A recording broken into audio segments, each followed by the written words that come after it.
intervensi medis, intervensi bukan di intervensi komunitas. Tapi menarik pertanyaannya sekarang, dokter populasi berisiko di mana? Kalau dulu, kalau zaman dahulu kala gitu ya, kalau kita bicara tentang narkotika, populasi berisiko ya populasi kunci yang ada di lokus-lokus yang sudah dipetakan. Di tempat-tempat yang pada penduduk dengan riwayat penggunaan nafsa yang tinggi, atau ada di kecamatan-kecamatan yang dimana tingkat penduduk ada. Yang kedua, di daerah-daerah dengan tingkat sensitivitas yang tinggi, seperti misalnya daerah lokalisasi itu ya. Atau mungkin tempat-tempat dengan komunitas-komunitas yang unik, ya, komunitas-komunitas yang memang di sana ada kegiatan malamnya, nah seperti itu. Nah, kalau ditanya populasinya range umur berapa, luas banget sekarang. Karena penggunaan nafsa itu tadi ada screeningnya memang yang paham tentang itu, tentang pembacaan alat.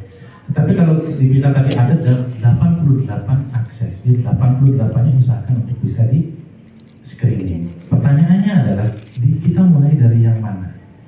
Pertanyaannya tidak mulai langsung dari screening, tapi mulai dari edukasi. Karena apa? Tadi betul sekali, banyak sekali tokoh-tokoh yang akan membuat barrier, membuat tembok dulu begitu datang, saya mau screening gitu. Karena gambarannya ketika mau screening akan memunculkan data yang bisa menjadi SHU, menurut mereka SHU negatif buat daerahnya. Tapi yang muncul di awal adalah edukasi, yang nanti setelah itu baru kita munculkan dengan deteksi dininya. Edukasi itu penting untuk pemahaman. Jadi dari atas diedukasi dulu sama teman-teman dinas kesehatan di daerah tersebut. Mungkin ada diskusi tentang nafsa, gambaran apa sih nafsa, apa dampaknya ke depan, bukan dampaknya untuk sesaat. Nah, edukasi masuk baru di screening. Nah, pertanyaannya adalah umur berapa? Nah, sekarang penggunaan nafsa nggak ada range-nya, Bu. Nggak ada range-nya. Kalau kita bilang sekarang untuk yang remaja itu 10 sampai dengan 18 tahun, nggak bisa. Karena sekarang selain itu ada lagi populasi yang lain di atas 18 sampai dengan dewasa akhir. Lansia ada yang makin kah? Ada. Nah, itu pertanyaannya. Jadi tidak kita bisa batasi dengan umur atau. Tetapi betul sekali, saya lebih tertarik untuk melihat populasi kunci berdasar pemetaan wilayah dan turun. Nanti dilihat di sana setelah dilakukan koordinasi daerah-daerah mana yang mungkin paling mudah bisa dijangkau terlebih dahulu.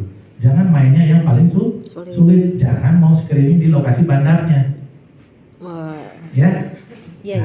Jadi mulai dari daerah yang paling mudah dulu diakses. Daerah yang paling mudah disisir, ya. Karena daerah yang paling mudah terkadang suka diabaikan. Padahal sebenarnya mereka juga sudah mulai terdampak. Jadi daerah yang paling mudah itu jadi percontohan. Karena program-program intervensinya mulai di situ. Kegiatan-kegiatan aktivitas kelompok, kegiatan teman sebaya itu dilakukan di daerah yang paling mudah untuk diakses pertama kali. Baru masuk yang daerah yang mungkin agak middle, tengah. Baru terakhir nanti kalau memang ini sudah berjalan, baru mereka mungkin masyarakat di sana bisa tergerak untuk mengikuti daerah. Jadi bertahap.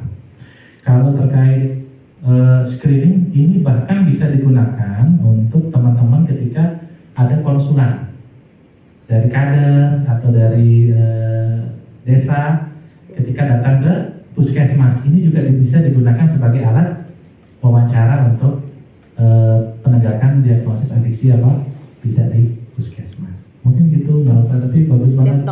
Saya rasa ini gambaran di kabupaten lain juga bisa tahu ya pemetaan daerah yang daerah-daerah yang rawan untuk nafsanya ya.